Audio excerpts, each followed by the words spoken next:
নির্বাসিত থেকে বিদেশিদের কাছে আওয়ামী লীগ সরকারের সব অন্যায় অনিয়মের কথা তুলে ধরতেন সাংবাদিক মুশফিক ফজল আনসারী। প্রায় এক দশক নির্বাসনে থাকার পর বৃহস্পতিবার যুক্তরাষ্ট্র থেকে দেশে ফিরেছেন সাংবাদিক মুশফিকুল ফজল আনসারী। বিকালে হযরত শাহজালাল আন্তর্জাতিক বিমানবন্দরে তাকে স্বাগত জানান সহকর্মী ও শুভানুধ্যায়ীরা। বিমানবন্দরে নেমে সেজদা দিয়ে শুকরিয়া আদায় করেন।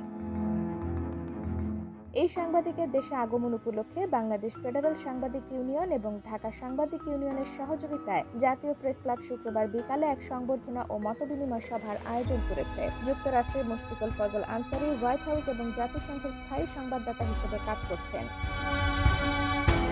এছাড়াও তিনি মানবাধিকার সংস্থা রাইট টু ফ্রিডমের নির্বাহী পরিচালক এবং অ্যাম্বাসেডর উইলিয়াম বি মাইলাম সম্পাদিত বৈদেশিক নীতি ম্যাগাজিন সাউথ এশিয়া পার্সপেক্টিভ-এর নির্বাহী সম্পাদক হিসেবেও কাজ করছেন। বাংলাদেশের নিউজ পোর্টাল জাস্ট নিউজের সম্পাদক তিনি। তার কাজের মাধ্যমে মুশফিক ফজল আনসারী বাংলাদেশের মানবাধিকার লঙ্ঘন, নির্বাচনী জালিয়াতি এবং কর্তৃত্ববাদী শাসন ব্যবস্থাকে ধারাবাহিকভাবে তুলে ধরছেন।